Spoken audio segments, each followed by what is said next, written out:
만약에 다시 태어난다고 한다면 지금의 배우자와 또 결혼하시겠습니까? 이것은 묻지도 말고 쉽게 대답도 하지 말아야 되는 질문입니다. 이것 잘못 대답했다가는 3년 6개월 고생합니다. 그런데 묻지도 말아야 되고 질문도 하지 말아야 될 이런 질문을 어떤 목사님이 주일날 오전 예배에서 교인들에게 묻고 말았습니다. 어느 기독교 리서치 기관에서 이런 종류의 내용들로 설문조사를 했는데 그 데이터가 어떻게 나왔는가 하면 90% 넘는 사람들이 한 번이면 족하다 이렇게 대답했답니다. 이 목사님은 그 수치를 읽으면서 우리 교회는 얼마나 인꼬부부처럼 그렇게 다정다감하게 가정생활하고 신앙생활을 하는데 우리 교회는 다르다 하고 자신 있게 이 질문을 던졌습니다. 목사님이 주일날 설교하면서 이렇게 묻습니다. 우리는 윤회사상을 믿지 않지만 만약에 하나님께서 다시 생을 허락해 주신다고 한다면 지금의 배우자와 또 결혼하시겠습니까? 물었더니 그 교회는 조용했습니다.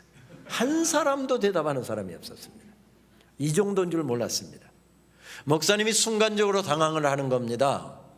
괜한 것을 물어보았구나. 목사님이 당황하는 빛이 역력한데 제일 앞자리에 앉아있는 권사님이 목사님의 당황한 모습을 보고서 목사님이 힘 좀 실어드리려고 손을 쫙 드는 겁니다. 목사님이 얼마나 기뻤겠습니까? 아이고 권사님 그렇게 정이 깊으셨군요. 다시 태어나도 지금의 배우자와 또 결혼하신다고요? 그 이유 좀 말씀해 주실래요? 했더니 목사님을 빤히 쳐다보며 손을 슬그머니 내리더니 목사님 고놈이 다 고놈이에요. 그래도 좀 길들여진 놈이 데리고 살기가 편하지 않겠어요? 그러더라는 겁니다. 여러분 무슨 이야기죠? 지금 별로 행복하지 않다는 이야기입니다. 만족감이 떨어졌다는 이야기입니다. 그런데 우리 그리스도인들은 데리고 살기 편해서 길들여졌기 때문에 데리고 살기 편해서 어쩔 수 없이 사는 것이 아니라 우리 그리스도인들은 무조건 행복해야 되는 사람들입니다. 여러분 생각해 보십시오. 내가 행복하지 않는데 어떻게 예수 믿으면 행복하다고? 나는 예수 믿어도 하나도 행복 안 하는데 어떻게 예수 믿으면 행복하다고 우리가 자신 있게 전도할 수 있겠습니까? 교회가 행복하지 않는데 교회 나오니까 지네들끼리 시기하고 질투하고 미워하고 싸우고 편가르고 이러는데 그런 교회에 누가 나오고 싶겠습니까? 그러니까 우리 그리스도인들은 적어도 예수님 때문에 무조건 행복해야 되는 사람들입니다. 그래야 세상과 이 복음을 나눌 수 있고 이 행복을 나눌 수 있기 때문에 그렇지요. 2011년도 유럽연합 EU죠. EU의 상임의장이었던 헤르만 밤 롬페이, 롬팽이가 아니라 롬페이라고 하는 사람이 그 당시에 세계 각국의 지도자들, 예를 들면 미국의 오바마 대통령이라든지 그때 우리나라 대통령이었던 이명박 대통령 같은 이런 분들에게 선물을 해서 유명해진 책이 있습니다. The World Book of Happiness라고 하는 제목의 책이었습니다. 세상의 행복에 관한 책 이렇게 번역해 볼 수 있을까요? 이 책은 세계 각국의 50여 개국의 행복학 권위자들, 여러분 행복학이라는 학문도 있습니다. 행복학 권위자들에게 행복은 어느 때 주어진다고 생각하십니까? 행복은 어떻게 지켜줄 수 있다고 생각하십니까? 이런 내용들을 질문들을 기다란 질문들을 던져서 그 행복학 권위자들이 대답해온 내용들을 편집한 책입니다. 레오 포만스라고 하는 사람이 편집한 책이지요. 그 책을 읽어보았더니 물질은 풍족해졌지만 행복은 빈곤한 시대에 어떻게 행복을 찾을 수 있을 것인지에 대한 여러 가지 대안들을 다양하게 제시하고 있는 것을 읽을 수 있었습니다. 그 중에서도 인상 깊었던 몇 가지 글이 있었는데 멕시코 출신의 가르시아 베가라고 하는 사람은 그렇게 조언을 하더군요. 우리는 인생이라는 파티에 초대를 받았다. 파티에서 무엇을 할까? 즐겁게 놀기, 마음껏 행복해하기. 그런데 어떤 파티든 입장료가 있다. 타인의 행복을 위해 노력하는 의무와 책임 말이다. 인생은 파티랍니다. 그래서 즐겁게 놀고 열심히 즐기면 된답니다. 그러면 행복해질 수 있답니다. 그런데 나만 행복해져서는 안 되고 내 옆에 사람도 함께 행복해져야 되니까 그 사람의 행복도 함께 지켜주려고 노력하면 우리 함께 행복해질 수 있답니다. 그럴 수 있을 것 같습니다. 크로아티아 출신의 밀코빅이라고 하는 사람은 행복 요리법 이렇게 하면서 제시를 하고 있었는데 인상적이었습니다. 그는 기본 재료와 선택 재료로 나누어서 이 재료들을 잘 배합을 하면 얼마든지 행복해질 수 있답니다. 기본 재료, 믿을 수 있는 친구, 마음을 다해서 사랑하는 사람, 자신의 능력을 발휘할 수 있는 도전적인 일, 기본적인 욕구를 채워줄 만큼의 돈, 매일의 3가지 좋은 일, 이 모든 것을 가지고 있다고 한다면 감사하는 마음, 이것이 기본 재료랍니다. 그러니까 삶에 아무리 좋은 조건이 주어진다 할지라도 감사하는 마음이 빠져버리면 절대 행복해질 수 없다는 그런 이야기겠지요. 선택 재료, 한 명이나 그보다 많은 자녀, 섬김의 삶과 신앙생활, 몇 년 이상의 공부, 몸과 마음의 건강, 가끔 실패와 좌절의 쓴맛, 이런 재료들을 적절하게 배합하면 얼마든지 행복해질 수 있답니다. 그럴 수 있을 것 같습니다. 그러나 참 굉장한 조언이고 대단한 제안인 것 같지만 여기에도 한계가 있습니다. 그러면 자녀 없는 사람들은 행복해질 권한이 없다는 이야기입니까? 돈 없는 사람들은 행복해질 수 없다는 이야기입니까? 그래 놓고 보면 이것도, 이 이야기도 한계가 있는 것을 발견하게 됩니다. 파티라는 말 참 좋은 말입니다.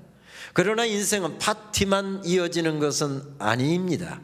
평범한 것이라지만 이런 모든 재료가 또 모든 사람에게 주어진 것도 아닙니다. 오늘 말씀에서 만나게 되는 사도 바울만 해도 그랬습니다. 우리가 첫날 저녁에 살펴봤던 말씀인데 지금 27장과 28장에서 만나게 되는 사도 바울만 하더라도 행복해할 수 있는 여건이 하나도 없었습니다. 앞에 말씀하고 좀 연결해서 우리가 다시 한번 살펴볼까요? 마지막 내 인생 내 노년까지 기꺼이 주님의 복음을 위해서, 주님의 교회를 위해서 드리겠다고 작정하고 자청제수가 되어서 그는 로마의 복음 전하로 지금 끌려가고 있습니다. 그러다가 죽을 것 같은 풍랑에 만났답니다. 죽을 것 같은 풍랑이는 바다 위에서 허덕이고 허덕이다가 다시 주님 앞으로 나가고 다시 말씀 앞으로 나가서 주신 말씀으로 텅 빈 가슴을 채우고 그는 그곳에서 살아났습니다. 그렇게 해서 풍랑이 잔잔해지고 그렇게 해서 그가 구조되고 그렇게 해서 모든 삶의 문제가 해결됐으면 좋았으련만 풍랑은 여전했고 오늘 28장에 넘어오게 되면 드디어 배가 파손되고 말았답니다. 겨울바다에 빠져서 허우적거려고 작은 널판지 하나 잡고서 살겠다고 그 높은 파도와 싸우면서 몸부림치고 몸부림친 덕분에 몇 시간 만에 한 섬에 표류를 했습니다. 나중에 알고 보니 그 섬은 멜리데 섬이라고 했습니다. 마음 따뜻한 원주민들을 만났습니다. 원주민들이 찾아와서 불도 피워주고 따뜻한 숲도 가져다 갖다 주고 그리고 담요도 갖다 덮어주고 이렇게 따뜻한 마음 따뜻한 원주민들을 만났습니다. 그런데 옷을 말리고 있는데 불이 점점 사그러지니까 불을 좀 더 덮으려고 사도 바울이 일어나서 나무 한 못을 가져다가 불에다 넣었는데 그 속에 숨어있던 독사가 나와서 사도 바울을 물었답니다. 대부분의 뱀들은 독을 주입하고 자기가 살기 위해서 얼른 숲속으로 도망가는데 이 뱀은 간이 톡톡이 부은 뱀인지 사도 바울을 물고서 떨어지질 않고 계속 사도 바울의 혈관에다가 독을 주입하고 있었답니다.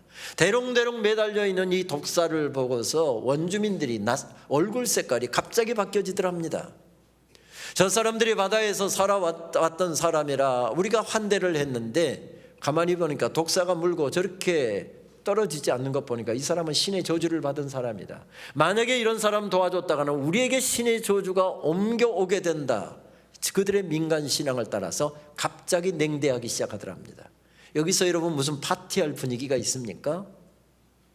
가까스로 바다에서 살아나왔는데 독사에 물려서 죽게 되었습니다. 이제 몸이 퉁퉁 붓고 이제 서너 시간 안에 그는 호흡이 곤란해져서 결국 이제 임종을 맞게 될 것 같습니다. 이런 순간에 어디 파티할 분위기가 있습니까? 그런데 자세히 보게 되면 파티를 하고 있는 것을 발견하게 됩니다. 아니 덩실덩실 춤을 추고 있습니다. 아니 한 걸음 더 나가서 상상력을 동원해서 사도 바울이 어떤 춤을 추었을까 말씀을 묵상하는데 남미의 격렬한 탱고를 추고 있는 그런 모습까지 상상이 됩니다. 얼마나 행복했는지 격렬하게 몸을 돌리면서 탱고 춤을 추고 있습니다.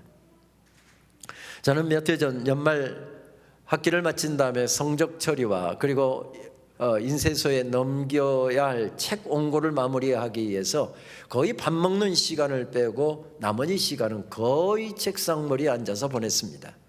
그리고 가까스로 마무리를 한 다음에 그 원고를 출판사에 넘기고 그리고 연초에 학회를 참석하기 위해서 미국 뉴멕시코주에 있는 알부커키라는 도시로 날아갔습니다.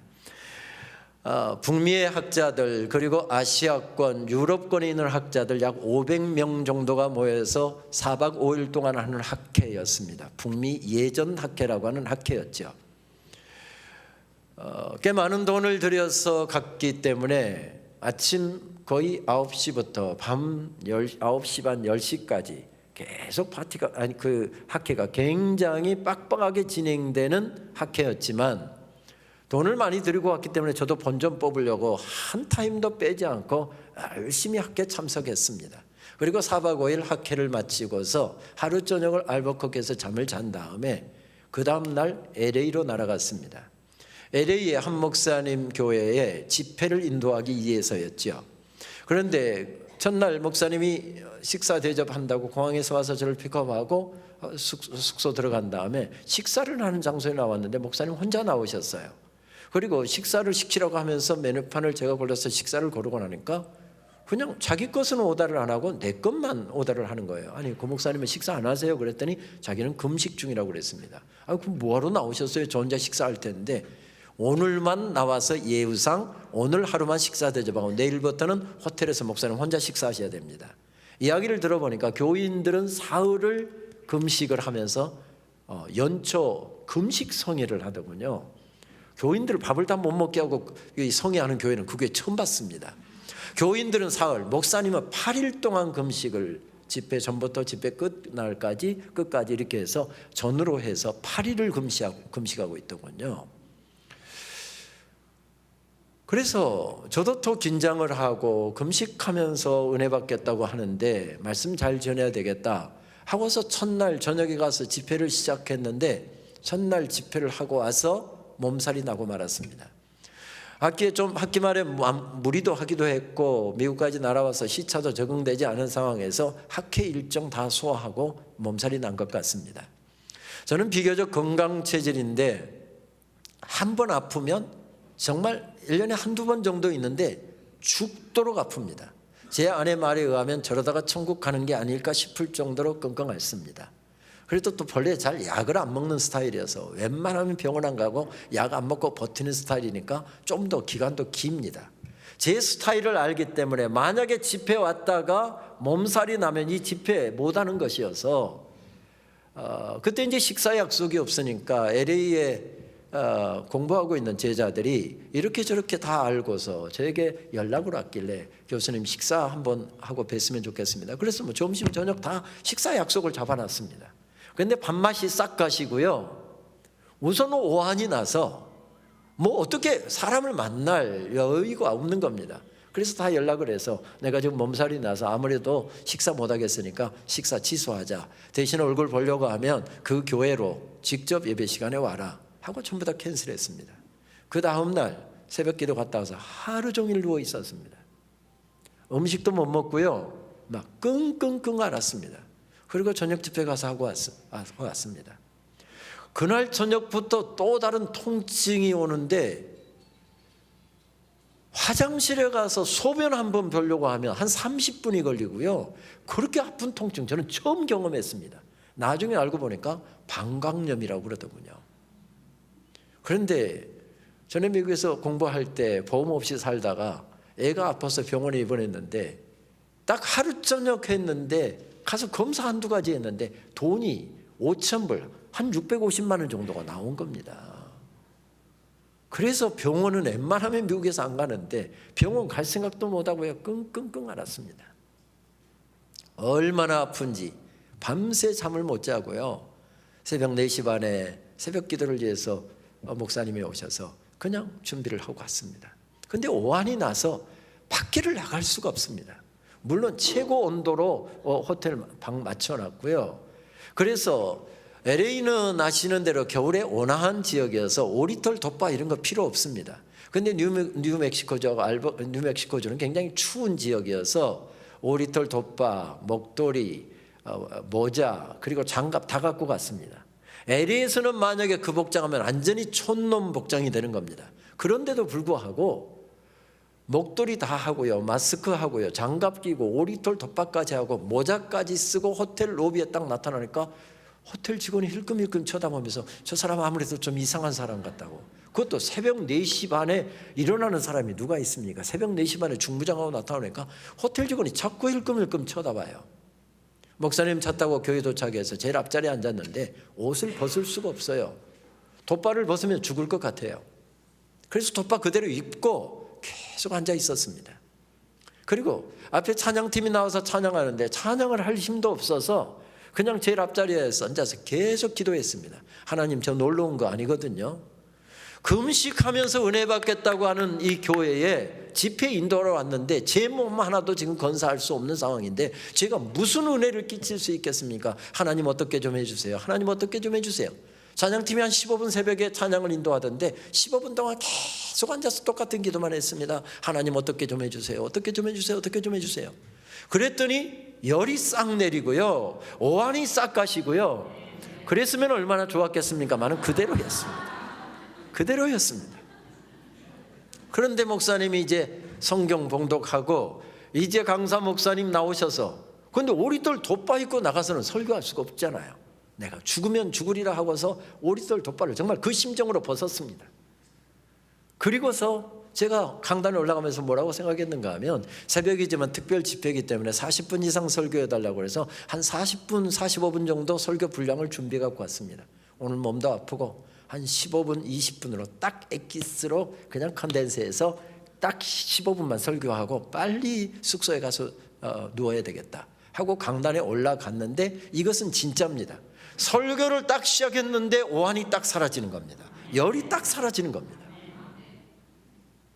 그래서 15분 설교하러 올라갔다가 45분 설교 다 하고요, 결단 찬송하고요, 그리고 같이 이제 개인 기도 시간까지 들어가게 하고서 딱 내려오니까 또 오한이 시작되는 겁니다. 교인들 다 금식하면서 새벽에 은혜 받겠다고 기도하고 앉아 있는데 강사가 지 몸 좀 아프다고 쪼르르 가면 안 되잖아요.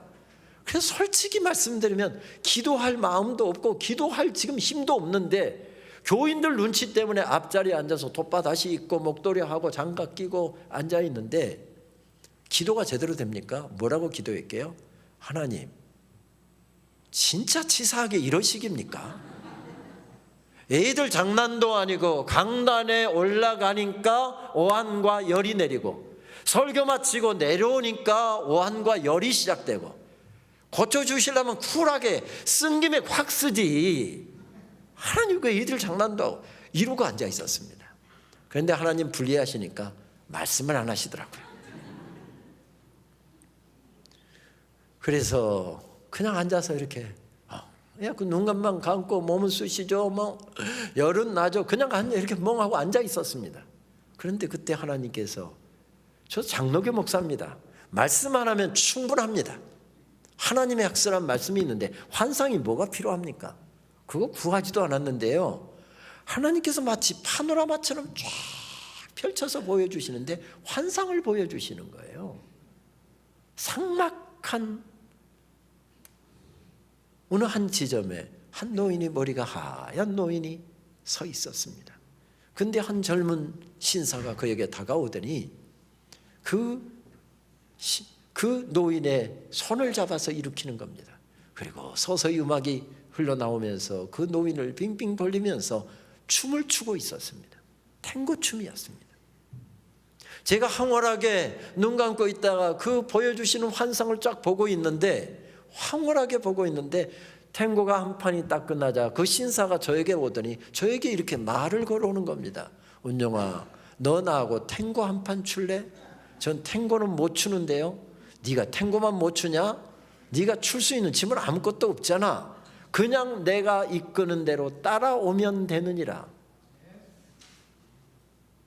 일어설 힘도 없는데 내 손에 이끌려서 그냥 따라오면 되느니라. 눈물이 주르르 났습니다. 그날 숙소에 와서 저는 그날 아침에 단상을 이렇게 적어보았습니다. 황량한 들판, 혼자서 가야 하는 길이 있다. 캄캄한 밤, 혼자서 허덕이며 가야 하는 시간도 있다. 너무 아파 잠 못 이루며 혼자서 뒤척여야 하는 그런 밤도 있다. 쓸쓸한 해질녘 살아온 인생길이 갑자기 허무해져 몸을 떨어야 하는 그런 날도 있다. 천사의 도시에서 죽도록 아팠던 시간, 문득 손잡아 일으키시며 나와 탱고 한 판 추지 않겠니? 손을 내미시는 주님 음성 들으며 감격하여 그냥 울었다. 아무리 황량한 들판도, 아무리 쓸쓸한 인생길도, 아무리 깊은 고통의 밤도 그분 손 잡는 순간 가득 채워지는 건 가슴 벅찬 감격, 울게 하시는 위로, 치유하시는 능력, 가슴 가득 채워주시는 감사. 그렇습니다. 주님 손에 이끌리니 그 황량한 들판에서도 춤이 나왔습니다. 저는 그곳에서 집회 마치고 샌프란시스코 산호세에 있는 한 청년 집회를 또 인도해야 했습니다. 그리고 바로 이어서 일리노이스로 가서 어버나 캠펜이라고 하는 도시에 또 청년 집회를 인도하고 귀국하는 길에 들어왔습니다. 근데 하나님 치사하게 그 교회 집회 인도할 때까지 그 오한이 안 떨어지게 하더라고요. 다행히 그 집회하는 교회에서 제가 몸이 아픈 것을 알고서 제자가 뛰어가서 약국하는 장로님한테 처방전 없는데 장로님 지금 이렇게 방광염으로 교수님이 죽어가고 있으니까 항생제 좀 지어주세요. 항생제를 10일치를 먹었는데도 떨어지지가 않는 겁니다. 일리노이의 한 교회 청년들 집회하는데 또 수련원을 갔더니 얼마나 방이 추운지, 그래서 사무실에다 부탁해서 난로들 갖다 놓고 그리고서 방에서 오돌오돌 없는 시간은 떨고 앉아 있었는데 다행히 그 청년의 부장 집사님이 의사 선생님이더라고요. 그리고 어떤 약을 드시는데 내가 10일을 먹었는데 이거 항생제 너무 오래 먹는 것 같은데 그런데도 안 떨어집니다.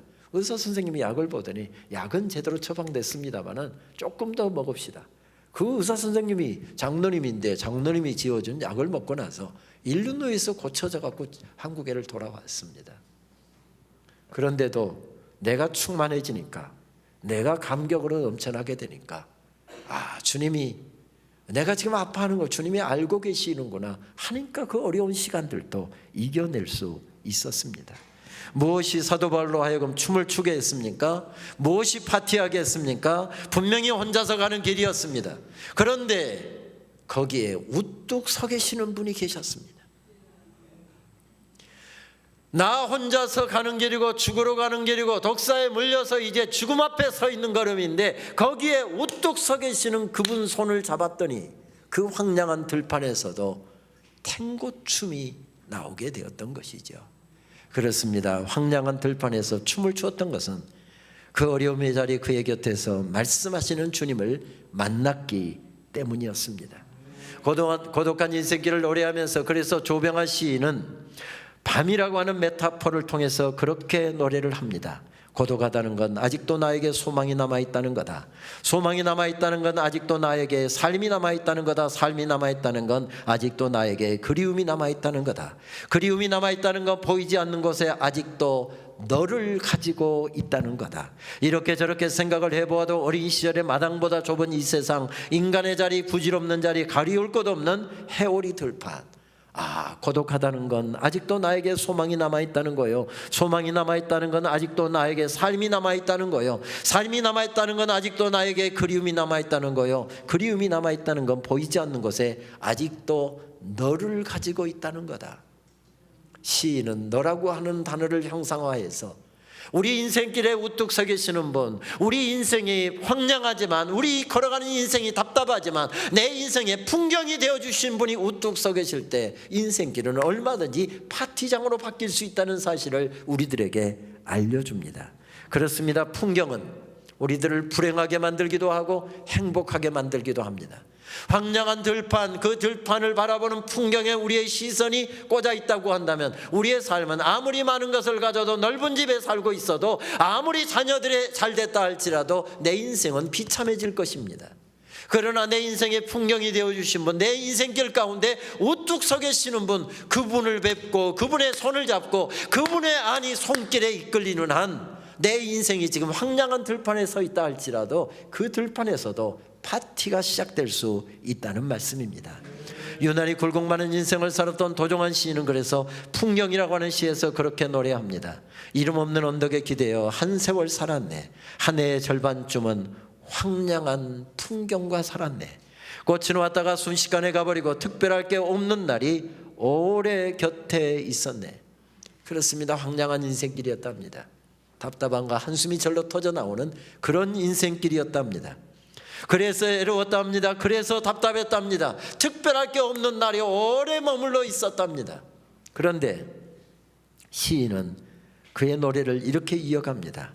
너를 사랑하지 않았다면 어떻게 그 풍경을 견딜 수 있었을까? 특별하지 않는 세월을 특별히 사랑하지 않았다면 저렇게 많은 들꽃 중에 한 송이 꽃일 뿐인 너를 깊이 사랑하지 않았다면, 그렇습니다. 너라고 하는 형상화되어 있는 그 존재, 그를 사랑하는 마음이 있었기 때문에 그 애로운 날도 견딜 수 있었답니다. 시인에게 있어서 너로 형상화되는 그 존재는 많은 꽃들 중에 하나뿐인 그런 꽃일지 모르지만 우리가 믿는 하나님, 사도 바울이 지금 붙잡고 황량한 들판을 함께 걸어가고 있는 우리의 주님은 만유의 주가 되시는 분이시고 온 세계를 통치하시는 분이시고 우리의 생사화복을 주장하시는 만주의 주가 되시는 분이시죠. 그래서 황량한 들판에 서 있는데 내 인생의 풍경이 되어주시는 그분을 만났을 때 사도 바울은 차가운 냉대에도 죽음 앞에서도 인생이 내 원하는 대로 풀리지 않아도 그는 그곳에서 벌떡 일어나 주님 손잡고 춤을 출 수 있었습니다. 그 사랑에 감격하여 달려갔을 때 그의 황량한 들판도 파티하는 자리가 되었던 게지요. 전에 텔레비전에서 시골의 어르신들을 출연시켜서 한때 꽤 인기리에 방영되었던 프로그램이 있었지요. 시골의 할머니 할아버지들 부부들을 이렇게 출연시키는데 전혀 꾸밈도 없고 윤색도 없고 윤색하지도 않는 그 시골 어르신들의 투박한 입담이 웃음을 자아내서 한때 꽤 오랫동안 방영됐던 것으로 기억하고 있습니다. 예를 들면 할아버지가 문제를 내면 할머니가 알아맞히고 할머니가 문제를 내면 할아버지가 알아맞히고 이렇게 하는데, 이렇게 프로그램을 계속 진행하던 아나운서가 갑자기 어느 할머니에게 마이크를 들이대면서 물었습니다. 할머니, 할아버지하고 결혼해서 몇 년을 사셨어요? 53년 살았어요. 마치 새색시처럼 그렇게 예쁘게 이야기를 합니다. 아이고 할머니 오래 할아버지하고 해로하셨네요. 그런데 53년 사시면서 할아버지가 할머니한테 사랑한다는 말 몇 번이나 하셨어요? 한 번도 없었어요. 그 소녀 같은 할머니가 갑자기 사나워집니다. 그러자 아나운서는 할머니의 말에 전혀 반응을 하지 않고 바로 마이크를 가지고서 할아버지에게 마이크를 딱 들이대더니, 할아버지 너무하신 거 아니에요? 할아버지 믿고 시집와서 53년을 살았다는데 할머니한테 사랑한다는 말 한 번도 안 하셨다니 너무하셨네요. 너무 인색하셨네요. 할아버지 이 기회를 빌어서 할머니한테 사랑한다는 말 한마디 하시죠. 못해요. 계속 밀어붙이는데 할아버지는 몸을 부르르 떨면서 못해요 이럽니다. 그렇다고 지금 방송인데 이대로 끝나면 재미가 없잖아요. 할아버지가 사랑한다고 해야 각본이 지금 그 다음으로 지나가는 겁니다. 그래서 아나운서가 자중에 박수도 유도해서 할아버지 격려 박수도 보내고 계속 밀어붙입니다. 할아버지가 계속 이 젊은 아나운서가 계속 밀어붙이니까 도저히 더 이상 빠져나갈 수가 없다고 생각됐던지 호흡을 깊게 들이마시고 내쉬면서 할머니를 빤히 보면서 여보 사랑해 이렇게 할 줄 알았더니 할머니를 빤히 쳐다보면서 네 알지? 한마디 하더랍니다. 보나마나 이 양반 경상도 할아버지 같습니다. 둘이 있을 때도 못했는데 어떻게 이 많은 사람들 앞에서, 그것도 텔레비전까지 나온다는데 어떻게 사랑한다는 이야기를 남사스러워서 어떻게 합니까? 못합니다. 그런데 할머니는 압니다. 우리 남편이 입으로 나불나불 사랑하니 안 하느니 그런 이야기 안 해도 남편이 얼마나 나 사랑하고 얼마나 나 아끼는지 다 압니다. 그래서 험한 세월 그 남편에게 시집와서 자녀들 키우고 시부모 모시고 그렇게 그 험한 세월 살아온 것입니다. 사랑은 입으로 표현되면 아름답습니다. 그러나 표현되지 않아도 사랑은 아름답습니다. 그래서 핍박 가운데 놓여 있는 로마의 교인들 계속해서 이제 붙잡혀가 죽임을 당하는 이런 어려운 핍박 상황 가운데 있는 로마 교회의 그리스도인들을 위로하기 위해서 쓰여진 로마서의 말씀을 보게 되면 어떤 말씀들이 나옵니까? 6개월만 더 기다리시오. 3개월만 참으면 이 핍박 끝납니다. 당신들을 핍박하는 저 로마 황제, 내가 목을 부러뜨려서 3개월 만에 내가 그 사람 데려갈 테니까 3개월만 어쩌든지 살아남으십시오. 이런 내용이 로마서에 어디에 기록된 거 보셨습니까? 기록되어 있지 않습니다. 대신에 로마서는 이런 말씀들로 기록되어 있습니다. 만일 하나님이 우리 편이시라면 누가 감히 우리를 대항할 수 있겠습니까? 자기 아들까지도 아끼지 않으시고 우리 모든 사람을 위하여 내어주신 하나님이 어찌 그 아들과 함께 다른 모든 것도 우리에게 아낌없이 주시지 않겠습니까? 누가 우리를 그리스도의 사랑에서 끊는다는 말입니까? 고난입니까? 의로움입니까? 핍박입니까? 주림입니까? 헐벗음입니까? 위험입니까? 칼입니까?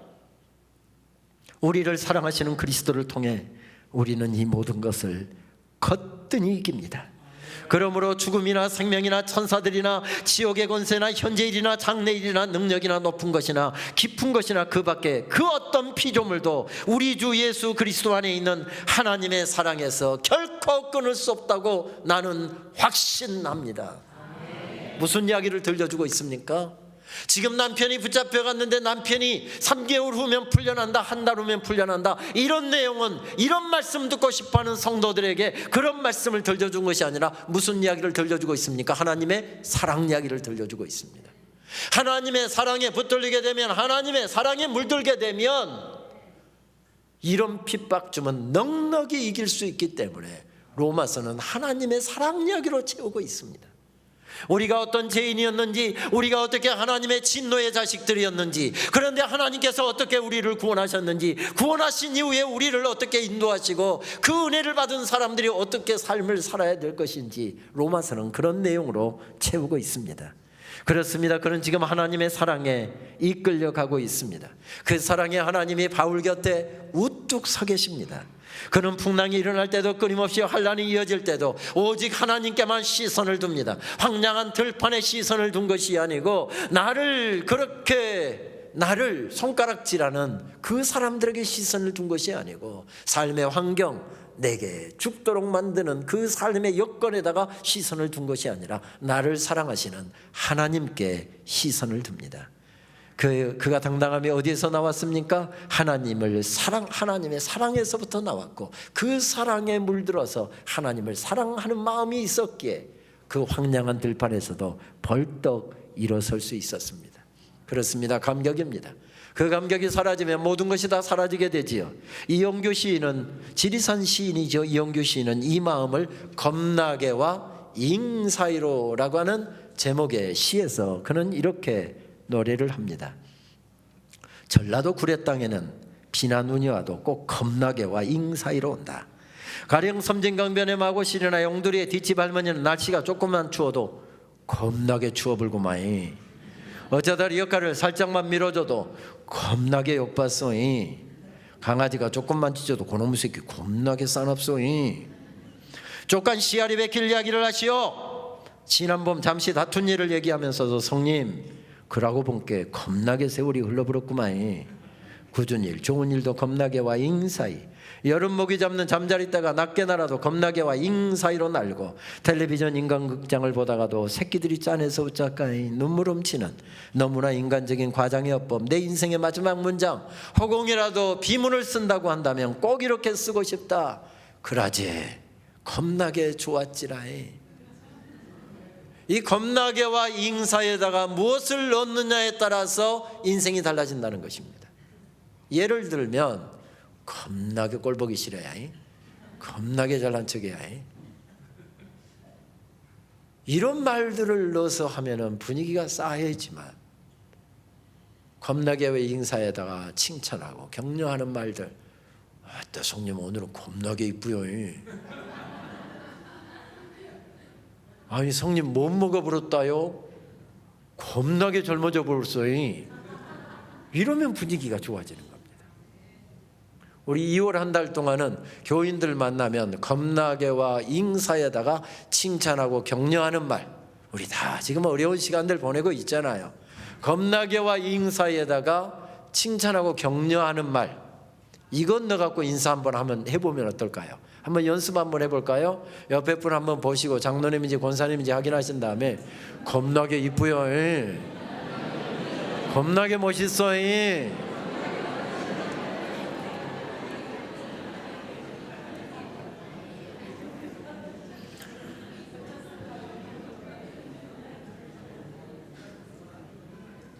이용규 시인은 아직 젊은 시인이지만 내 인생의 마지막 문장, 비문에다가 내 무덤에 세워질 비문에다가 어떤 새겨야 될 문장을 한마디 마지막 문장을 택하라고 한다면 그라제 겁나게 좋았지라, 이 말을 쓰고 싶답니다.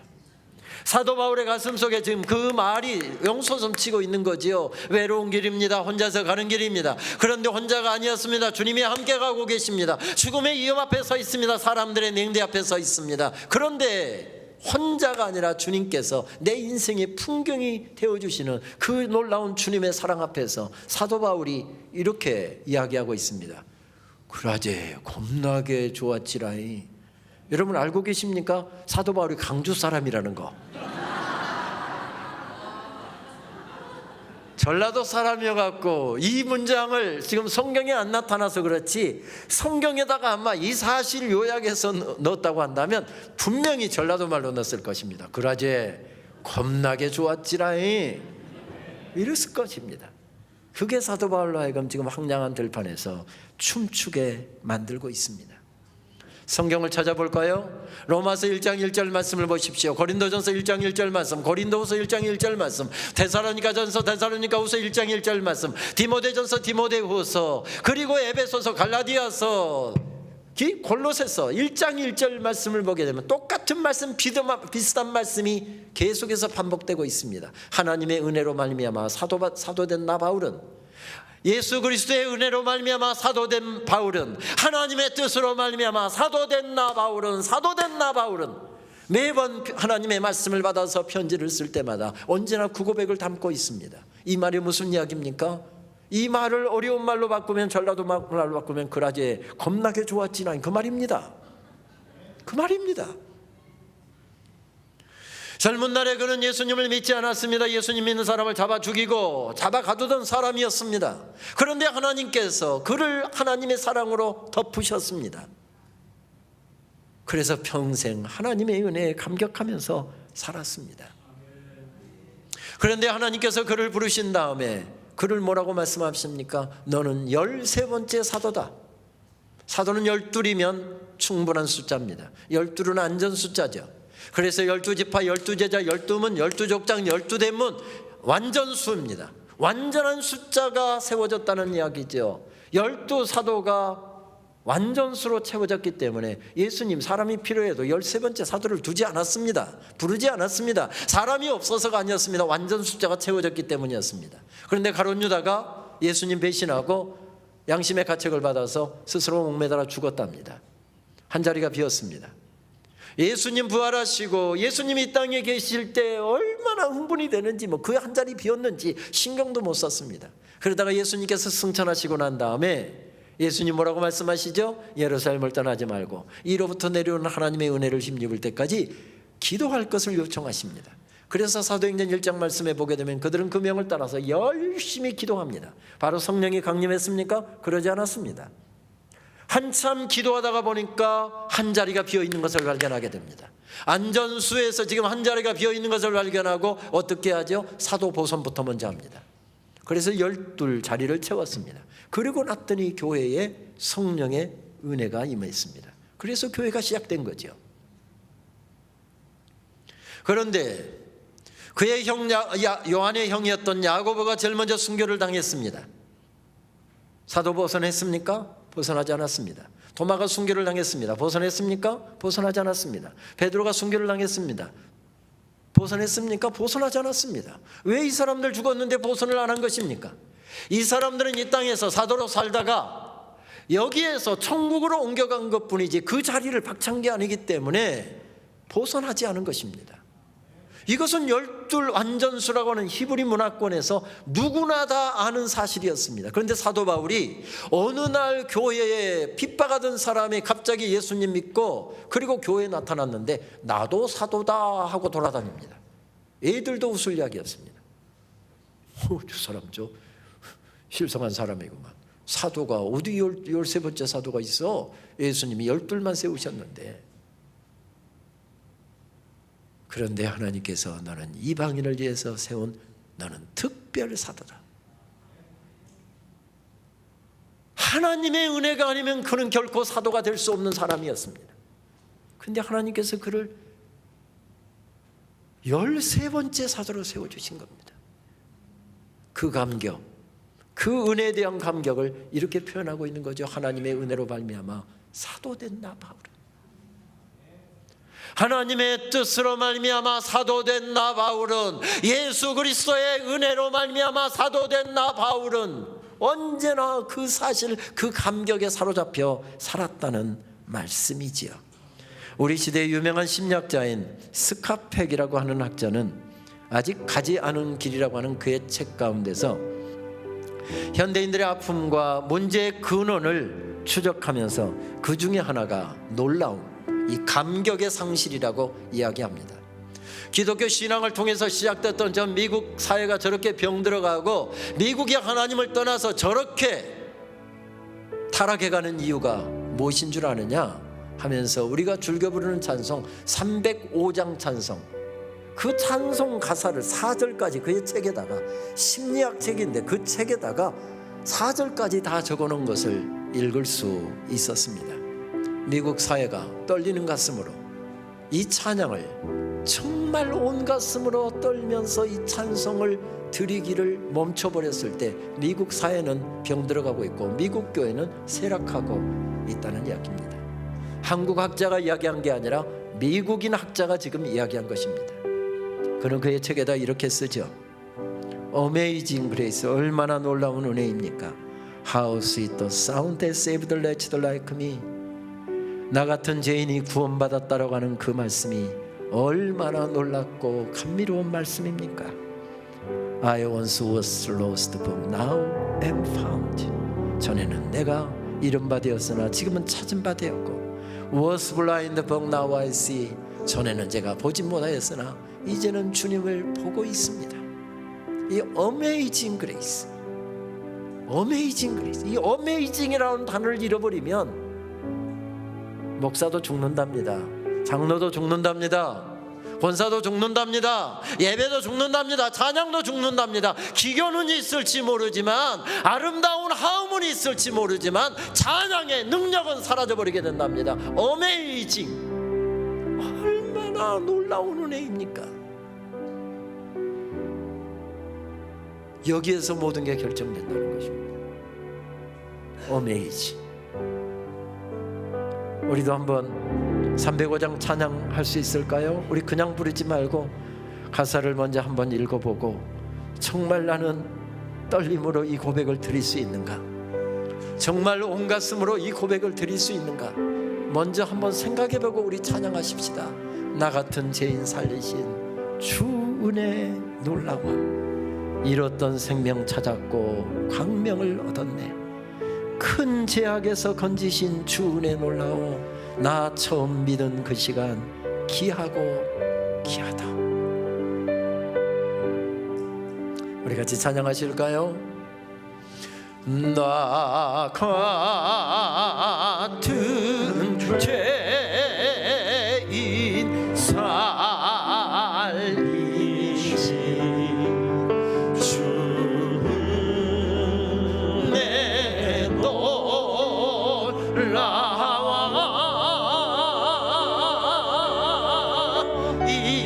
잃었던 생명 찾았고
할렐루야. 주님의 은혜에 대한 감격, 하나님께서 내게 베풀어 주신 사랑에 대한 감격, 그 감격이 그 인생을, 황량한 들판을 행복한 파티장으로 바꾸고 있습니다. 지금 그의 인생의 풍경은 황량합니다. 어둡습니다. 그러나 바울은 거기에서 지금 하나님께서 일하고 계시는 것을 보고 있습니다. 그는 하나님을 전적으로 신뢰하는 믿음으로 우뚝 일어서고 있습니다. 멜리데 섬은 우연히 풍랑에 떠내려가서 배가 파손돼서 머물렀던 곳이었습니다. 타고 가던 배가 망가졌기 때문에 잠시 머문 것이지요. 멜리데 섬은 신약을 연구하는 학자들에 의하면 지중해 한복판에 있는 유명한 관광지인 말타 섬으로 보는 견해가 지배적입니다. 이 섬은 시실리 남쪽 98km, 아프리카 북동쪽 320km, 그리고 길이가 29km, 넓이가 15km 정도 되는 굉장히 아름다운 섬입니다. 그래서 지금은 유명한 관광지로 되어 있는 곳이지요. 좀 화면을 몇 화면을 더 돌려주시면 정말 풍광이 아름다운 섬입니다. 그런데 성경은 이 섬의 풍광에 대해서 한마디도 언급하고 있지 않습니다. 한마디도 언급하고 있지 않습니다. 성경의 관심이 이 섬이 얼마나 아름다운 섬이었냐, 거기에 관심이 있었던 것이 아니었다는 이야기죠. 그리고 그 다음 말씀을 보게 되면 이 섬은 BC 1000년경 페니키아인들이 이 섬에 이주하여서 거주를 하기 시작했고요. 그리고 그 유명한 제2차 카르타고 전쟁, BC 218년에 있었던 전쟁이죠. 그 전쟁에서 로마가 승리하면서 로마가 이 BC 218년 이후로부터 다스려왔던 섬이었습니다. 그리고 예수님 당시의 황제였던 아구스투스 황제는 이곳에 행정관을 처음으로 파송을 하고, 원로원에서 은퇴한 사람들, 전쟁의 퇴역 장군들, 이 사람들 모여서 반역 도모할까 싶어서 가족 단위로 단체로 이주시켰던 곳이 바로 이 멜리데 섬, 말타 섬이었습니다. 그러니까 그 섬에 가보게 되면 유명인들, 텔레비전에서 볼 수 있는 유명인들, 은퇴한 거물급 정치인들, 군인들, 장군들, 국가를 위기에서 건진 위대한 장군들이 거기에 다 포진해 있는 그런 섬이었습니다. 그런데 성경은 그 섬에 얼마나 유명인들이 살고 있었느냐, 거기에 대해서는 한마디도 언급을 안 하고 있습니다. 그러니까 성경의 관심이 그곳이 아니었다는 이야기죠. 그 섬에서 제일 높은 사람이라고 표현되어 있는 이 단어의 헬라어 원어는 프로투스라고 하는 말을 사용합니다. 앞서 말씀드렸던 로마의 행정관을 프로투스라고 했습니다. 이 단어는 로마의 행정관으로 번역해도 되고요, 옛날 개역성경에는 추장이라고 번역되었습니다. 추장이라고 번역해도 아무런 문제가 없는 단어입니다. 그러니까 높은 사람, 추장, 행정관 다 가능한, 번역이 가능한 단어가 프로투스라는 단어였습니다. 그 사람이 만약에 로마의 추장이었다고 한다면, 아니 그 어느 부족의 추장이었다고 한다면, 그도 언젠가 대단한 역할을 했던 그 높은 사람의 아버지 버블리오라는 사람도 한때는 대단한 인물이었을 것입니다. 또 만약에 아들이 로마의 행정관이었다고 한다면 아들을 이렇게 큰 관료로 키울 만큼 아버지는 힘 있는 권력자였을 가능성이 굉장히 높습니다. 그런데 성경은 그 사람이 로마의 행정관이었느냐 추장이었느냐 거기에 대해서 전혀 관심을 보이지 않고 있습니다. 언급하고 있지 않습니다. 그런 점에서 보면 성경의 관심이 그것이 아니라는 사실을 알 수가 있습니다. 말씀에 토지라고 번역된 이 단어 헬라어도 농장이라고 번역해도 되고요, 별장이라고도 번역할 수 있는 그런 가능한 단어입니다. 그런데 오늘 말씀은 토지라고 번역되어 있지만 옛날 성경에는 농장이라고 번역되어 있습니다. 그러니까 얼마나 풍광 좋은 곳에다가 값이 나가는 토지를 갖고 있느냐, 아니면 얼마나 풍광 좋은 곳에다가 아름다운 별장을 가지고 있느냐, 연매출 수백을 내는 아름다운 농장을 갖고 있느냐, 이것이 성경의 관심이 아니었다는 사실입니다. 그러면 성경의 관심은 무엇이었을까요? 한 사람, 죽어가는 사람에게 성경은 초점을 맞추고 있는 것을 발견하게 됩니다.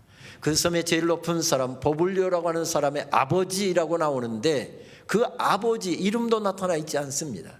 그는 한때는 대단한 사람이었을지 모르지만 이제 병이 들고 죽을 날만 기다리고 있는, 우리말로 속된 표현을 하면 뒷방에 옮겨져서 죽을 날만 기다리는, 아무에게도 관심을 끌지 못하는 그런 인물이었습니다. 그런데 성경은 그 노인이, 지금 병으로 죽어가고 있는 그 노인이 예수 그리스도의 십자가의 복음을 듣기 위하여 사도 바울은 19 동안 풍랑에 시달려야 됐고 겨울바다에 빠져서 호족거려야 했고, 그리고 독사에 물려서 죽음의 공포 앞에서 떨어야 했고 수많은 사람들의 냉대를 받아야 했습니다. 그런 사건을 통해서 그 노인 앞에 드디어 서게 됩니다. 그리고 사도 바울이 주 예수 그리스도의 이름으로 안수했더니 그 병이 고침을 받았답니다. 그리고 그 소문을 듣고 그 동네 아픈 사람들이 다 찾아와서 예수 그리스도의 이름으로 기도했더니 그 사람들이 다 고침을 받았답니다. 오늘 말씀의 결론이 뭐죠? 그렇게 희한한 능력을 통해서 병을 고친 다음에 많은 사람들에게 존경을 받고 대접을 받고, 그냥 속된 표현으로 이야기하면 잘 먹고 잘 살다가 죽었더라. 이것이 성경의 결론입니다. 여러분, 예수님 잘 믿고 축복 많이 받고 잘 먹고 잘 살다가 우리 죽읍시다. 이게 우리의 신앙생활의 결론일 수가 없잖아요. 이게 결론일 수가 없습니다. 사도 바울이 그곳에 가서 기도를 깊이 하고 능력이 있어서 병이나 고치고 그렇게 해서 대접 잘 받고 거기서 잘 먹고 잘 살다가 로마로 가서 죽었더라. 이것이 성경의 결론일 수가 없습니다. 성경을 좀 깊이 읽게 되면, 특별히 우리말 성경에는 그게 정확하게 잘 구분이 안 될 수 있지만, 바울이 오늘 병을 고치는 장면은 누가복음 4장에서 예수님께서 베드로의 장모를 고치는 장면하고 똑같이 표현되고 있습니다. 어휘도 똑같은 단어를 사용하고 있고요, 심지어는 문법도 똑같은 단어를 사용하고 있습니다. 의학용어와 표현들도 동일합니다. 심지어는 문법 구조도 동일한 것을 사용하고 있습니다. 들어가다, 열병, 병에 걸려 괴로움을 당하다 표현 등이 모두 다 분사 수동형을 사용하고 있는데 그것까지도 다 일치합니다. 무슨 이야기죠? 예수님께서 베드로의 장모가 열병 걸려서 죽어가고 있는데 예수님께서 손을 얹어서 베드로의 장모를 고치셨는데, 지금 베드로는 가서 손을 얹어서 그 죽어가고 있는 노인의 병을 고쳤는데 지금 무엇을 하고 있었다는 것입니까? 내가 적어도 이런 사람이에요. 내가 이렇게 설교 잘해요. 내가 기도하면 병 다 나아요. 문제 있다고요? 나오세요. 내가 기도 한번 받으면 문제 다 해결돼요. 내 능력을 가시한 것이 아니라 설교하면서 기도하면서 무엇을 지금 드러내고 있는 것입니까? 예수님께서 병 고치는 것, 그것을 드러내고 있다는 의도를 여기에 담고 있습니다. 그러니까 사도 바울은 그곳에 가서 병을 고쳤는데 내가 이렇게 희한한 능력을 가지고 있다라고 하는 그것을 드러낸 것이 아니라 무엇을 드러낸 것입니까? 예수님께서 지금 여러분들의 삶을 붙잡고 계십니다. 황량한 들판과 같은 인생길을 걸어가고 있는데 예수님이 여러분들과 함께 가고 계십니다. 몸이 병들었다고 한다면 그 질병 가운데 주님이 함께 계시고 주님께서 지금 손 얹으셔서 치료하시고 계십니다. 이런 사실들을 드러내고 있는 기법으로 되어 있다는 것입니다. 그래서 헨리 나우에는 이것을 가리켜서 The Living Reminder라고 하는 단어를 사용합니다. 이것이 책 제목이기도 해서 우리말로 그렇게 번역이 됐죠. 예수님을 생생하게 기억나게 하는 사람. 멋진 번역이라고 생각됩니다. The Living Reminder를 어떻게 저렇게 멋지게 번역해 놓을 수 있을까? 예수님을 생생하게 기억나게 하는 사람. 이 책에서 헨리 나우에는 프린스턴 신학교의 교수였던 시오데 힐트너가 예수님께서는 오늘도 성도들을 치유하시고 인도하시고 지탱하신다라고 하는 힐링, 가이딩, 서스테이닝이라고 하는 단어를 사용해서 그의 목회 신학을 개진하는데, 그 내용을 그대로 차용해서 사역자가 뭐 하는 사람이냐? 사역자는 예수님의 치유하심을 생생하게 기억나게 하는 사람이고, 예수님께서 지금 붙들고 계시는 예수님의 가이딩, 인도하심을 생생하게 기억나게 하는 사람이고, 예수님께서 지금 붙잡고 계시는 서스테이닝, 예수님의 지탱하심을 생생하게 기억나게 하는 사람이다. 이렇게 규정을 하지요. 무슨 이야기입니까? 집회가 끝나고 난 다음에 왔다, 이번에 온 강사는 소리깨나 지르더라. 이것이 남았다고 한다면 제 설교 실패한 것입니다. 아니, 우리 목사님은 유명한 시인인데 우리 목사님은 별로 시를 사용하지 않고 성경 구절을 많이 인용하는데 이번 강사는 시를 되게 많이 인용하더라. 이것만 남으면 저는 실패한 설교자라는 이야기입니다.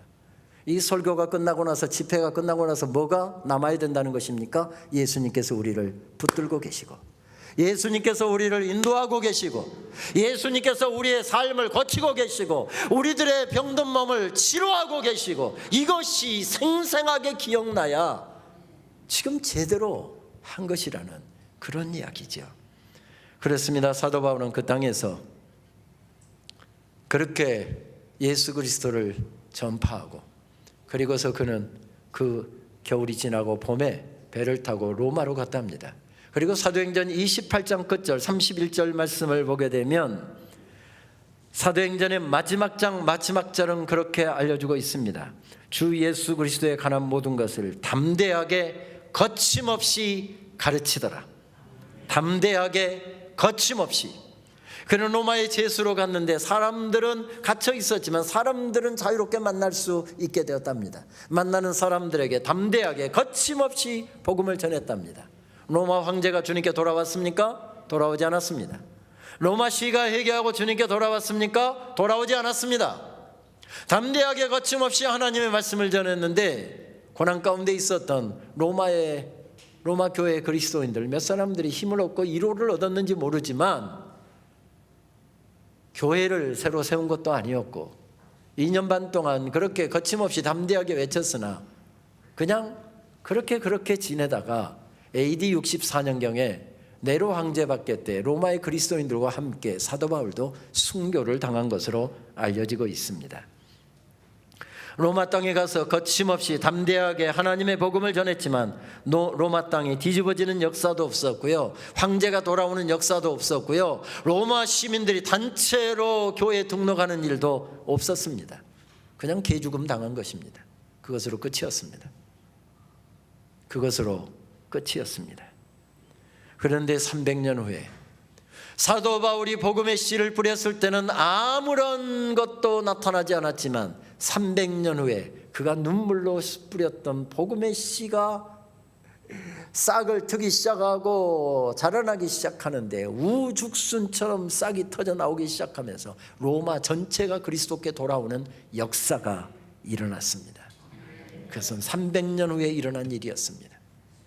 그래서 하나님께서는 황량한 들판에서도 주님 손잡고 그렇게 믿음으로 말씀 붙잡고 걸어가고 있는 그 사랑하는 종에게 하나님 나라의 파티를 경험하게 하고 싶으셨습니다. 그래서 멜리데 섬에 영혼들이 살아나고 영혼들이 주님의 말씀으로 회복되고 고침받고, 그리고 그 섬의 사람들이 예수 그리스도의 놀라운 복음의 능력을 듣게 되는, 그래서 영혼들이 살아나는 놀라운 역사, 작지만 멜리데 섬에서 하늘나라의 파티를 준비해 놓고 계셨습니다. 주님께서는 사랑하는 종에게 먼 훗날 로마에서 일어날 놀라운 하나님 나라의 생명들이 살아나는 파티를 그의 사랑하는 종 바울에게 맛보게 하시기를 원하셨습니다. 그래서 그곳으로 그를 초대하셨습니다. 교회가 못하는 곳입니까? 교회는 하나님의 은혜로 살아온 사람들이 하나님의 은혜 감격에서 하나님의 영광을 위해서, 하나님 기뻐하시는 일을 위해서, 아니 이 땅에서 하나님 행하시는 일들을 생생하게 기억나게 하기 위하여 모이는 사람들입니다. 그리고 이 땅에 복음에 대한 정열을 가지고 나를 살려주신 예수 그리스도의 피 묻은 십자가의 복음, 그것을 통해서 내 남편을 살리고 우리 자녀들을 살리고 우리 부모 형제를 살리고 우리 형제들을 살리고 우리 이웃들을 살리고, 이런 사명을 가지고 모여서 힘을 얻고 다시 사명을 새롭게 하고 삶의 자리로 나아가는 공동체이지요. 오늘날 한국교회 영적 기상도는 어둡습니다. 갈수록 황량한 들판으로 황야로 바뀌고 있다고 하는 느낌을 지울 수가 없습니다. 사도 바울도 황량한 들판에 서 있었습니다. 외로운 길을 걸어가고 있었습니다. 끊임없이 죽음이 위협하는 그런 길을 걸어가고 있었습니다. 사도 바울을 생각하면 우리가 어렵다고 이야기하는 것은 너무 호사스러운 이야기 같습니다. 다만 사도 바울이 그 황량한 들판에서 환경에다가 시선을 빼앗기지 아니하고 마음을 빼앗기지 아니하고 그가 받았던 하나님의 은혜, 나 같은 죄인을 살려주신 하나님의 은혜, 나 같은 죄인을 사도 삼아주시고 나 같은 죄인을 목사 삼아주신 하나님의 은혜, 나를 하나님의 자녀 삼아주신 그 하나님의 은혜, 그 하나님의 은혜에 사로잡혀 나가는 한 그는 건강했습니다. 환경이 그를 어찌하지 못했습니다.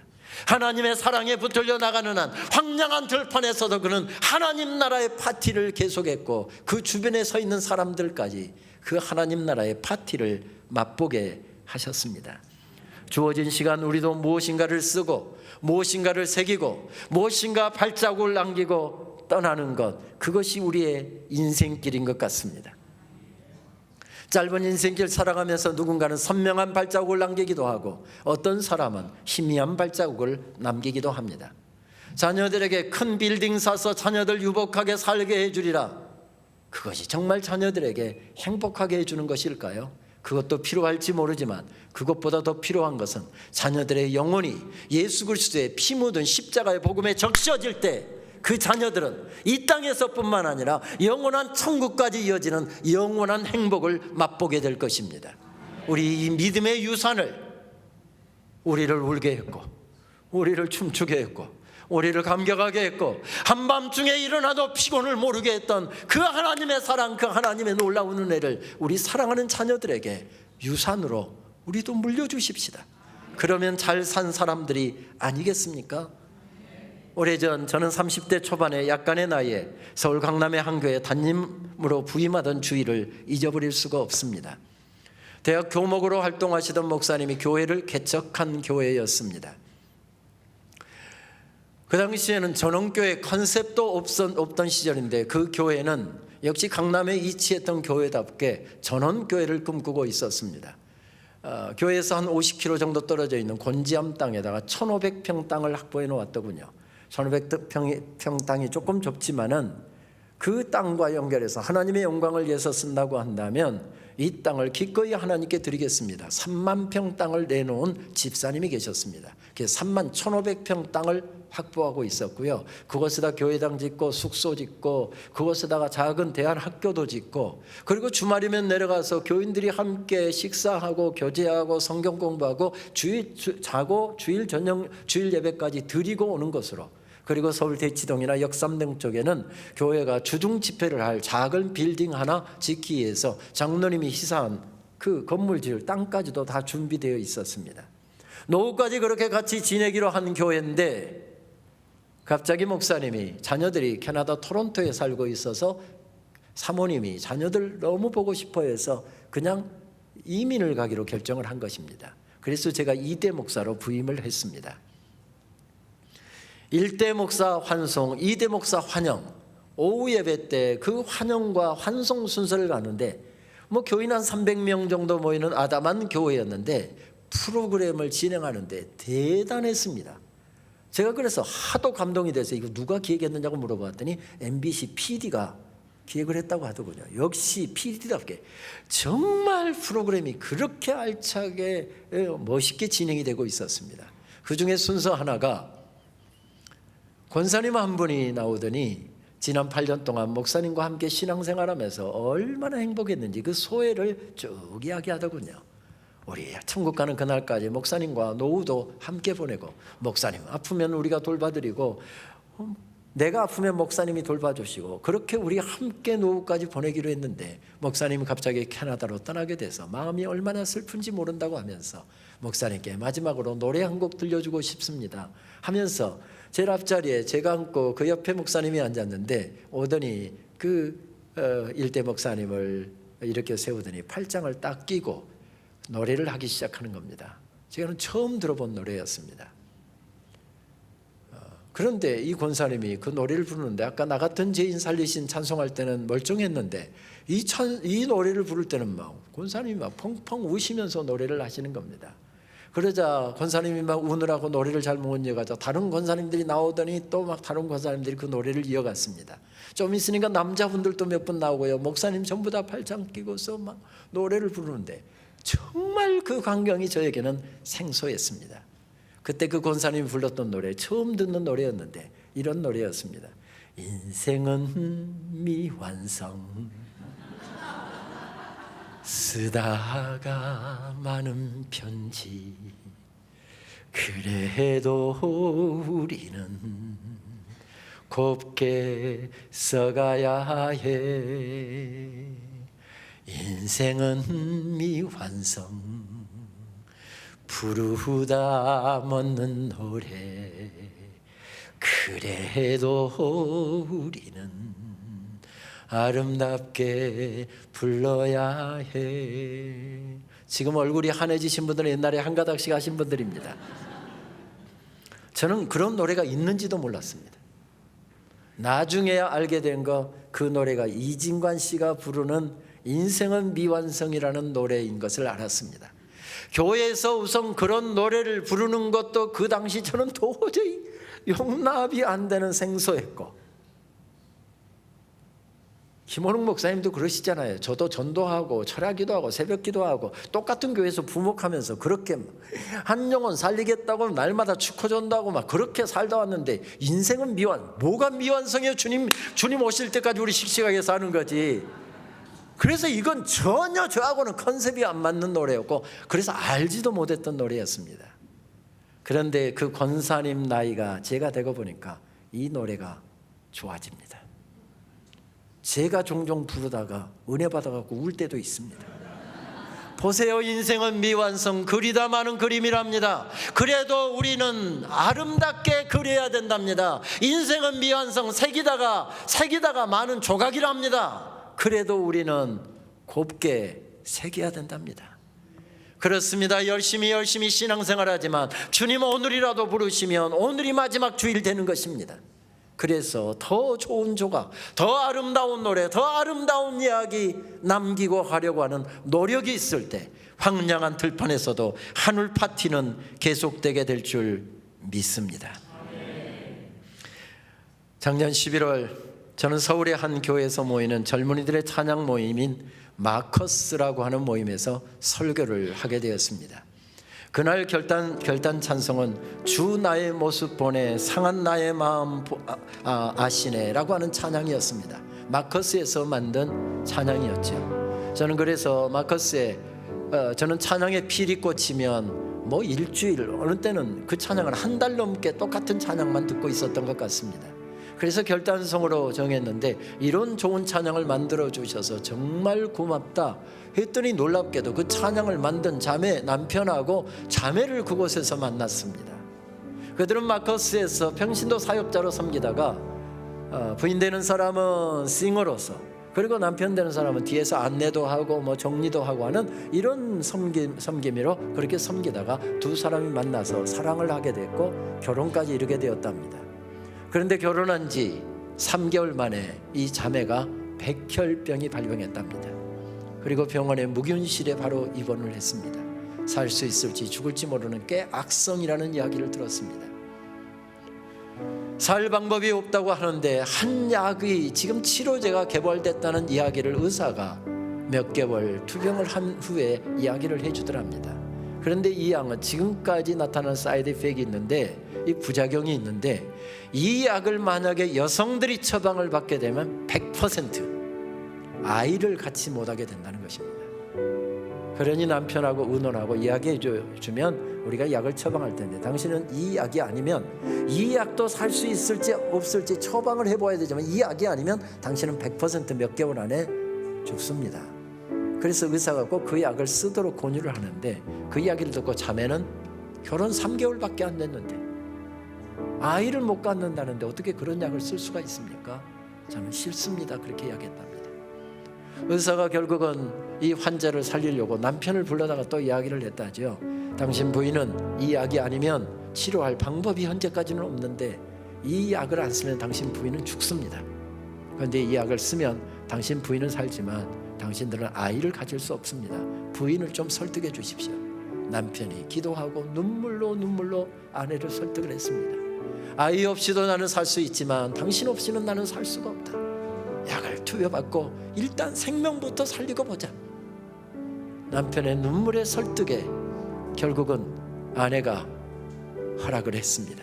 그리고 약을 투여받고 1년의 투병 끝에 이 자매는 완치 판정을 받고 병원에서 퇴원을 했답니다. 그리고 다시 사역의 자리로 돌아왔습니다.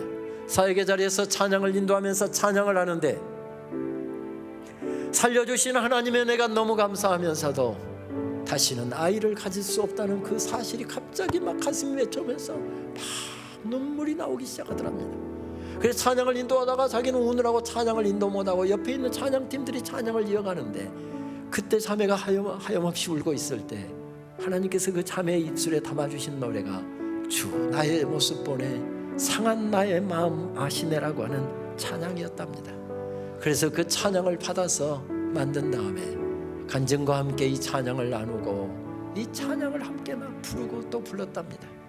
그런데 놀랍게 그 찬양을 계속해서 부르는데 하나님께서 그 자매의 태를 어루만지셔서 그 가정에 아이를 주셨다는 것입니다. 그리고 제가 설교하러 간 11월 셋째 주 목요일인가 하는 그날이 바로 아이 100일이라고 했습니다. 아니요, 아이 100일날 이렇게 사역하러 나오셨습니까? 했더니 100일은 어제 당겨서 했습니다. 그래서 자매가 너무 하나님의 은혜가 감사해서 만든 찬양이 은혜 아니면 나는 살아갈 수가 없네. 은혜 아니면 나는 살아갈 수가 없네. 호흡마저도 다 주의 것이니 세상 평안과 이로 내게 없어도 예수 오직 예수뿐이네. 그 신계획 다 볼 수도 없고 작은 고난에 지쳐도 주께 묶인 나의 모든 삶 버티고 견디게 하시네. 은혜 아니면 살아갈 수가 없네. 나의 모든 것 다 주께 맡기니 참된 평안과 이로 내게 주신 주 예수 오직 예수뿐이네. 그렇습니다. 예수님께서 그 황량한 들판에 우뚝 서 있었을 때 사도 바울은 황량한 들판에서도 하늘나라의 파티를 계속할 수 있었습니다. 다 있어도 예수님 안 계시면 모든 것이 없는 것이고, 모든 것이 없어도 예수님 이 자리에 우뚝 서 계시면 모든 것이 있는 것입니다. 건강이 어렵습니까? 예수님이 계시면 모든 것이 있습니다. 삶이 어렵습니까? 예수님이 계시면 모든 것이 있습니다.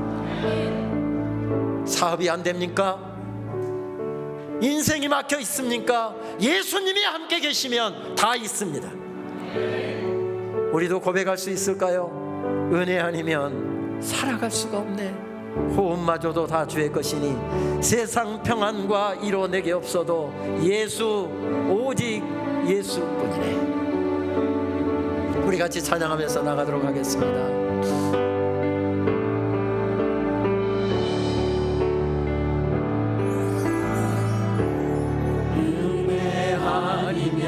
살아갈 수가 없네.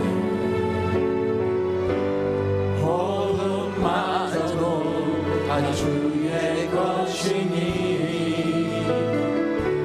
세상 평안과 위로 내게 없어 예수 오직 예수뿐이네.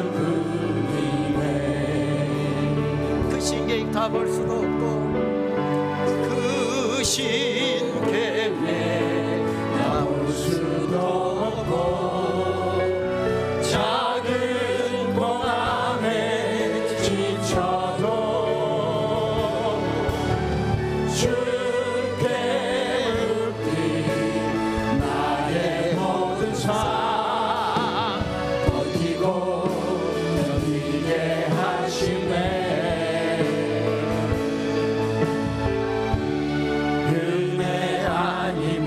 살아갈 수가 없네. 나의 모든 것 다 주께 맡기니 참된 평안과 위로 내게 주신 주 예수 오직 예수뿐이네. 우리 다 함께 일어나시겠습니다. 그 신계획 다 볼 수도 없고 다 볼 수도 없고 작은 고난에 지쳐도 주께 묻기 나의 모든 삶 버티고 견디게 하시네. 은혜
예수님,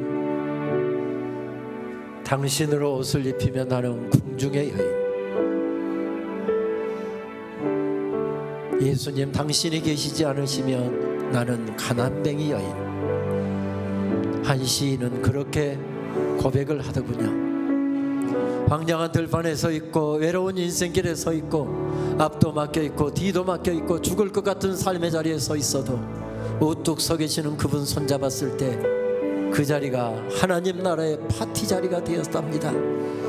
하나님, 내 남은 인생길 걸어갈 때 하늘 파티를 이어가는 자리 되게 하여 주시옵소서. 지난 55년도 그랬지만 우리 방림교회가 모일 때마다 하나님 나라의 파티를 계속하게 하여 주시옵시고, 황량한 들판에서 몸이 떨리고 황량한 들판에서 답답하고 고통스러웠던 성도들, 이곳에 와서 예수님 손잡고 예배하고 찬양하고 기도할 때 벌떡벌떡 일어나는 하나님 나라의 파티장이 되게 하여 주시옵소서. 우리 목사님에게 영역을 더하여 주시어서 하나님 나라의 복음을 전하실 때마다 우리 영혼들이 날마다 소생케 되는 역사를 허락하여 주시옵소서. 우리 교회가 생명을 살리는 교회가 되게 하여 주시고, 하나님이 이 땅에 이루어가시기를 원하시는 예수 그리스도의 피 묻은 십자가의 복음을 통해서 일어나는 생명들이 살아나는 역사를 주님 오시는 그날까지 계속해 갈 수 있도록 주님 역사하여 주시옵소서. 우리 가운데 아픈 분들이 있습니다. 우리 가운데 삶이 어려운 분들이 있습니다. 우리 가운데 삶이 외로운 분들이 있습니다. 아직까지 예수님 만나지 못하여서 황량한 들판이 너무 황량하고 고독한 인생길이 너무 힘들어서 주저앉아 버리고 싶은 사람들도 있습니다. 주여, 예수님 만나게 하여 주옵소서. 그들이 예수님 만나고 벌떡벌떡 일어나는 역사 있게 하여 주시옵소서. 주님 오시는 그날까지 우리가 마음 앞에서 기도하고 마음 앞에서 이 일을 계속 이루어 나갈 수 있는 하나님 나라의 파티를 하는 교회 되게 하여 주시옵소서. 우리 이 시간 합심해서 교회를 위해서, 목사님을 위해서, 나 자신을 위해서, 우리 성도님들을 위해서, 어려움 당하고 있는 중국 땅과 우한 그 도시와 그리고 이 땅에 두려움에 떨고 있는 많은 사람들을 위해서 우리 이 시간 합심해서 기도하도록 하겠습니다.